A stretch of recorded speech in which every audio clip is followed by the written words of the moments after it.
Somos una lágrima. Así cerramos la primera fecha de la fase de grupos de la Conmebol Libertadores con 2 derrotas más para los equipos peruanos.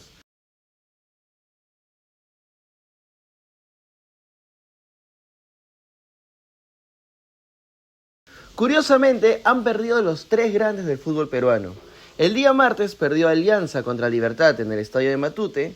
El día miércoles, la U dio vergüenza en el Estadio Monumental y recibió un baile monumental por parte de River Plate. Y el día jueves, Sporting Cristal, en el último minuto, se quedó sin nada y cayó ante Palmeiras. Lo que se ha visto de los equipos peruanos en fase de grupos es un cachetazo a la realidad de nuestro fútbol. Ahora sí, en la fase de grupos, donde se ven los bravos, ninguno dio la talla. Y sobre todo Universitario, que dio vergüenza en su propia cancha, ante un River que hizo lo justo, no se esforzó demasiado, y le dio cátedra de juego a los cremas dirigidos por Fabián Bustos, que no encontraban por ningún lado el balón. Esta vez la U dio roche ante su gente, que ante más de 60.000 personas que se dieron cita en el Monumental de Ate, no encontraban la pelota. Habían momentos en que River estaba jugando camotito con los jugadores cremas que no dieron la talla a nivel internacional. Y esto llama bastante la atención porque hacía mucho tiempo no se veía un cuadro de Universitario tan desdibujado y tan inferior hacia su rival. Teniendo en cuenta que este River de Marcelo Gallardo no es el River aplastante de los años anteriores, sino que es más bien un cuadro millonario normalito. Esto no deja más que dejar y alertar a la gente, porque lo que se vio en la cancha de juego fue totalmente desastroso. No hubo rival para River Plate en la cancha de Ate, y sí hubo bastante preocupación entre hinchas cremas, que veían cómo pasaba la pelota entre los jugadores argentinos y no había reacción alguna. Se notó bastante la diferencia ante las ausencias del cuadro crema. No jugó Di Benedetto, no jugó Ureña, no jugó Pérez Guedes. Alex Valera estuvo en la banca de suplentes y los que cubrieron sus puestos no estuvieron a la altura en ningún momento del partido. Universitario es más que esto. La U no puede ser bailado en su propia cancha. Si es el club más grande del país, imagínense cómo están sus compadres. Si bien es cierto, se perdió ante el que en teoría viene a ser el favorito del grupo, no se puede dar este espectáculo, sobre todo si hay gente que paga la entrada para ver a su equipo. Esto lo que se vio en Ate fue una falta de respeto para el hincha crema, que veía tristemente cómo eran superados. Lo peor es que no se vio ninguna reacción. Quizás en el segundo tiempo la U intentó, pero con ganas no se ganan los partidos, como ya lo he dicho. La U intentaba, pero eran ataques o sensaciones que no se iban a plasmar en el resultado. Y River, si no le metió una goleada, es simplemente porque no quiso. En ningún momento el resultado se vio en peligro para los argentinos, sino de que más bien esperaban cómo pasan los minutos para terminar su viaje de paseo en Lima y regresar a enfocarse en la Liga Argentina. Con ese nivel es bastante complicado teniendo en cuenta que la U comparte grupo con Barcelona de Guayaquil y con Independiente de Valle. Ambos equipos ecuatorianos que por físico van a ser muy complicados de afrontar.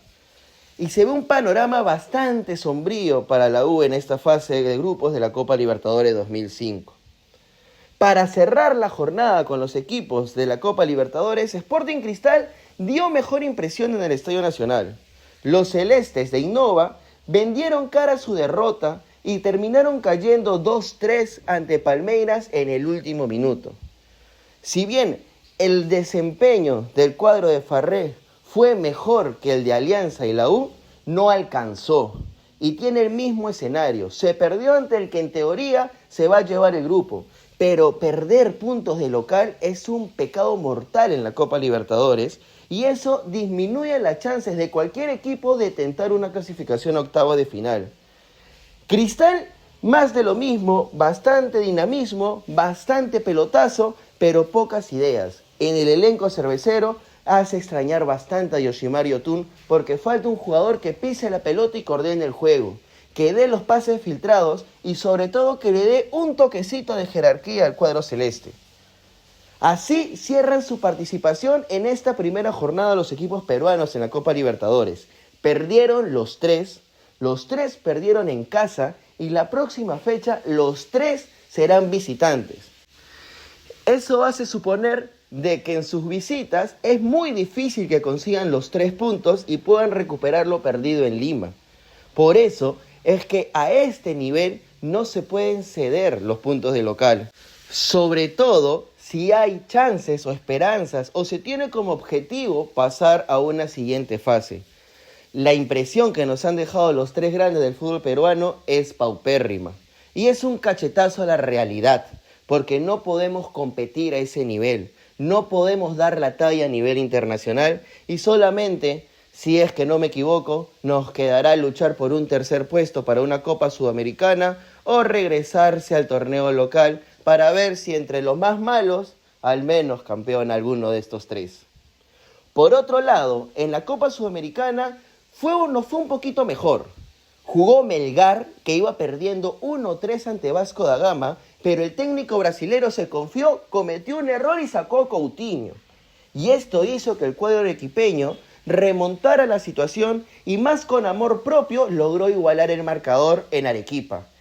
Ante miles de espectadores arequipeños, en la UNSA, Melgar sacó la garra, hizo respetar la localía y por lo menos rescató un empate ante el que también, en teoría, viene a ser el equipo más fuerte del grupo.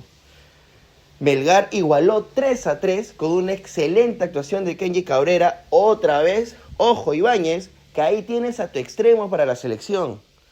Y al menos no cayó de local. Hecho curioso que solamente de los 6 equipos participantes a nivel internacional, únicamente Melgar, que es de Arequipa, y Cienciano, que es del Cusco, pudieron rescatar al menos un empate, que no es lo ideal, pero que al menos te permite debutar sumando, crack. Y por otro lado, Atlético Grau de Piura, que no jugó en Piura, sino jugó en Matute, hay un llamado de atención para los dirigentes del cuadro piurano, porque jugar en Matute es un harakiri. Mejor que jueguen en el Nacional o de repente en el Estadio Monumental, donde de repente les puede ir mejor, sobre todo teniendo a un técnico como Ángel Comiso que está más identificado con la U que con Alianza. Grau de Piura terminó cayendo ante Godoy Cruz de Argentina, un equipo que no es de primer nivel del fútbol gaucho, pero que honestamente no iba a alcanzarle más.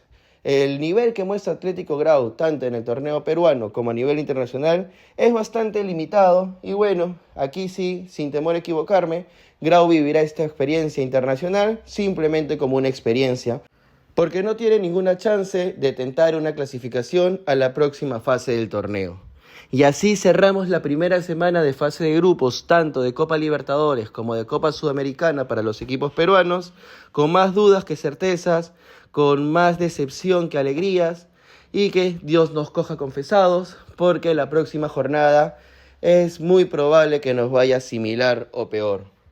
Y ya sabes, crack, no olvides suscribirte, esto es Centrigol, déjanos un comentario y activa la campanita. Crack, no te olvides que este sábado es el clásico de los malos entre Alianza y Universitario. Si no podemos a nivel internacional, al menos veamos quién es el más malo de los dos. Nos vemos.